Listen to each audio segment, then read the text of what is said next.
मैं असदुद्दीन ओवैसी साहब को जहाँ तक जानता हूँ 100% उनसे डिसएग्री करता हूँ, उनके पॉलिटिक्स से, पॉलिटिकल अप्रोच से भी डिसएग्री करता हूँ। मौलाना महमूद मदनी ने जो कुछ कहा ओवैसी साहब के मुतालिक बराबर नहीं। मौलाना महमूद मदनी ने जो हाल ही में असदुद्दीन अवैसी के ख़िलाफ़ बात की है, उस पर बहुत सारे बड़े मौलाना ने असदुद्दीन अवैसी के सपोर्ट में बोला है और ऐसा बोला है कि कहीं ना कहीं मौलाना महमूद मदनी को माफ़ी मांगने पर मजबूर कर दिया है। जी हाँ, जैसे कुछ टाइम पहले मौलाना महमूद मदनी ने एक पॉडकास्ट में जब उनसे असदुद्दीन अवैसी के बारे में पूछा गया तो बोलने की ज़रूरत नहीं थी, उसके बावजूद भी उन्होंने असदुद्दीन अवैसी के काम करने के तरीके को गलत बताया है और जो लोग अवैसी साहब को सपोर्ट करते हैं उनको पागल बताया और ऐसी बहुत सारी बड़ी बातें, विवादित बातें उन्होंने की हैं। और इसी पर असदुद्दीन अवैसी को सपोर्ट करने वाले मुसलमान भाई तो भड़क ही गए हैं। उसी के साथ में बहुत सारे जो बड़े मौलाना हैं उन्होंने भी गुस्सा जताया है और अवैसी साहब के सपोर्ट में क्या बोला है वो आपको ज़रा हम वीडियो दिखाने वाले हैं। सबसे पहले हम आपको वीडियो दिखाने वाले हैं पंजाब के शाही इमाम हज़रत मौलाना उस्मान लुधियानवी साहब का, जिन्होंने अवैसी साहब के सपोर्ट में मौलाना महमूद मदनी को गलत बताया है। लोगों को गलतफहमी, मुसलमानों के जो बेईमान लीडर हैं, चाहे वो कठमुल्ला क्यों ना हो उनमें शामिल, चाहे बेईमान मौलवी उनमें क्यों ना शामिल, इनको गलतफहमी हो गई है।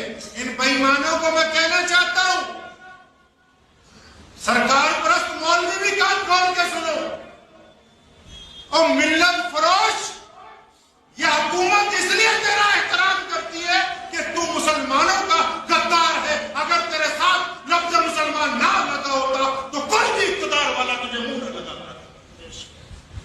और इसके बाद बैरिस्टर असदुद्दीन अवैसी साहब के सपोर्ट में बोला मालेगांव से एमएलए और दारुस्सलाम देवबंद की शूरा कमेटी के मेंबर जनाब मुफ्ती इस्माइल कासिमी ने अवैसी साहब के सपोर्ट में बात करते हुए मौलाना महमूद मदनी को गलत बताया है।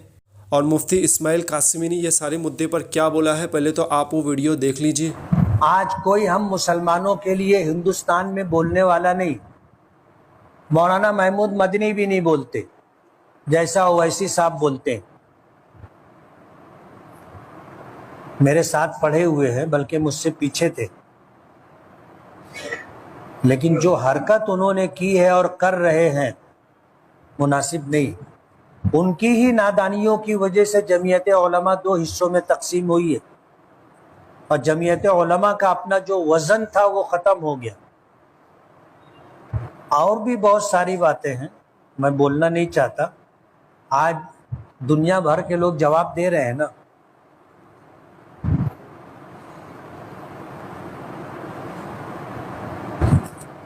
तो वीडियो में आपने देखा मुफ्ती इस्माइल कासमी ने बताया कि मुसलमानों के सपोर्ट में कोई नहीं बोलता है, मौलाना महमूद मदनी भी नहीं बोलते और सिर्फ बोलता है तो असदुद्दीन अवैसी साहब बोलते हैं।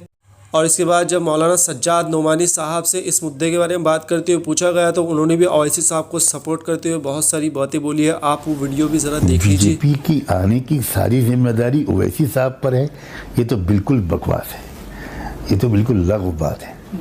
इसके पीछे आरएसएस की 100 साल की मेहनत है और इसके पीछे सो कॉल्ड सेकुलर पार्टीज़ का जो रवैया रहा है वो है। ओवैसी साहब की वजह से बीजेपी आई, ये तो कोई बिल्कुल ही बेखबर। तो इन सभी वीडियोस में आपने देखा किस तरह सभी बड़े मौलानाओं ने असदुद्दीन अवैसी को सपोर्ट करते हुए उन्हें सही बताया है और सही बताया भी क्यों ना, क्योंकि अवैसी साहब हमेशा सच और हक के लिए बोलते हैं और उनकी लीडरशिप पे कोई कभी उंगली नहीं उठा सकता है। मौलाना महमूद ने जो उंगली उठाई है वो बिल्कुल गलत है और आने वाले टाइम में उनको ज़रूर माफ़ी मांगनी पड़ेगी। और महमूद मदनी ने ये सारी बातें तो कही है, इसके अलावा उन्होंने ये भी कहा था कि CAA NRC जैसा जो मुद्दा है इसे भी लाना चाहिए और वो बिल्कुल भी गलत नहीं है। इस तरह की गलत बातें इससे पहले भी मौलाना कर चुके हैं। तो आपको क्या कहना है सारी बातों पे? जो भी कुछ करना चाहते हैं नीचे कमेंट्स करके ज़रूर बताइए और आने वाले टाइम में ऐसी सही न्यूज़ देखने के लिए इस चैनल को भी सब्सक्राइब कर लेना।